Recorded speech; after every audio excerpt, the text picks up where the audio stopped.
I hope it's gonna be a good evening.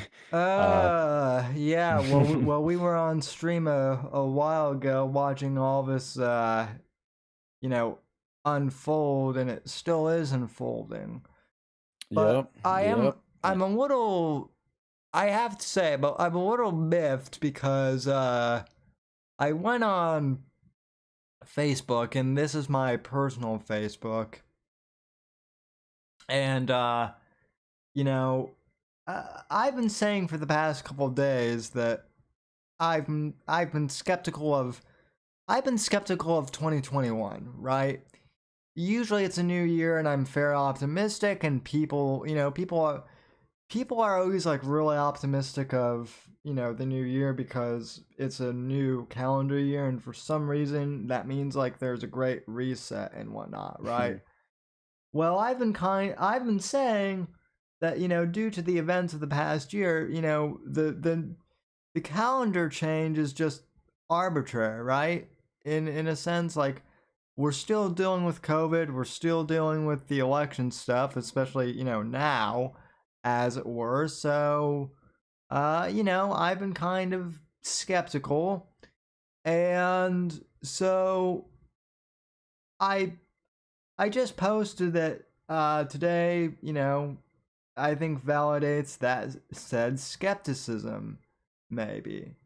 And I had someone DM me, or yeah, message me, I guess is the term on Facebook, and be like, "Oh, well, today serves you Trump supporters right." And just the way they kind of, said it really, usually it doesn't get under my skin, but just the way this person was snide about it kind of miffs me a bit. So I want to go back to the beginning, and at least for me, and guys that afterwards feel free to kind of jump in. I want to go back to why I originally supported Trump in the first place. Um, and to be honest, folks, as some of you guys know, those of you who have been following me since, before the 2016 election, you guys will know that I was not originally a Trump supporter. I wasn't anti-Trump. I kind of thought that maybe he was a joke candidate at first during the primaries. I wasn't really sure if he was serious or not about winning, but as I've said before, I'm a student of Andrew Breitbart. I kind of consider myself an Andrew Breitbart conservative, if there is such a term.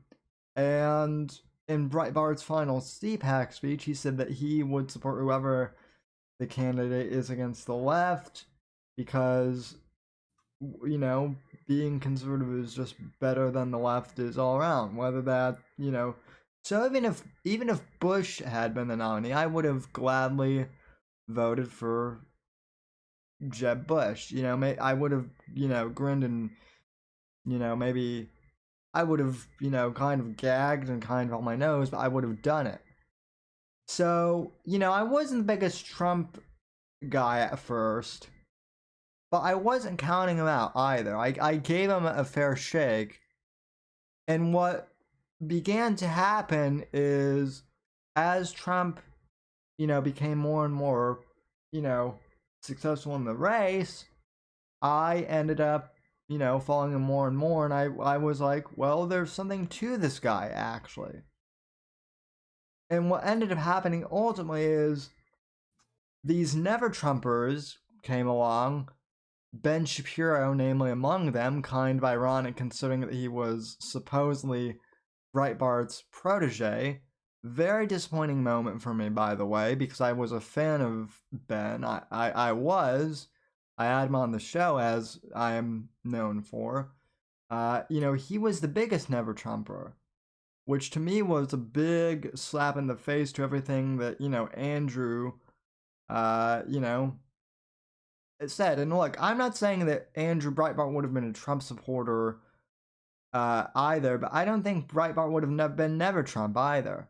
But ultimately, we don't know. What ended up happening though is the Never Trump movement drove me to become a Trump supporter, just because of that Never Trump stance, and I began to really understand the MAGA movement and what it stood for. And I can tell you unequivocally that the MAGA movement does not stand for hatred. It does not stand for bigotry. It does not stand for domestic terrorism. Any of these things that the left is now, that they've been claiming for the past 4 years. In fact, what is happening today are mostly, I would say, bad actors.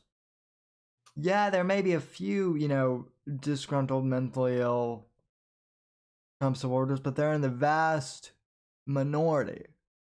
And I am so sick of people continually bringing up Charlottesville and now lodging this in with Charlottesville and blaming the entirety of, MAGA on what's happening today. Today is the culmination of, if anything, of, as we said earlier, of people getting sick and tired of, COVID, sick and tired of the establishment on both sides. The peaceful people are sick and tired of this, but also none of us are condoning, rushing the Capitol building. It's unfortunate that Air Force veteran was shot. And it really is. It's a tragedy, and I'm hoping that nothing happens.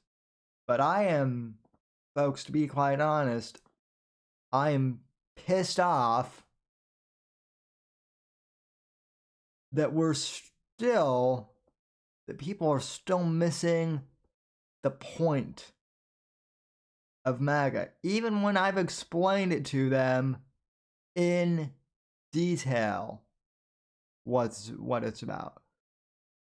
And if you think that it's going away because Trump is no longer president or won't be soon, let me tell you, the MAGA movement is bigger than Trump. It is. And also, fucking QAnon people. QAnon is a very small minority of internet LARPers. I'm not associated with them. Nobody. Hell, I made fun of QAnon. Versa has made fun of QAnon. We've made fun of QAnon together. It's a LARP. People know it. So something. Oh, you're one of those QAnon faggot retards. Nah, I'm not. And if you think I am, you clearly haven't listened to this show. Anyway, folks, I'm just, like I said, I'm just kind of pissed off at people's ignorance tonight, and that's my fucking opening rant. There goes the channel. Take a drink then.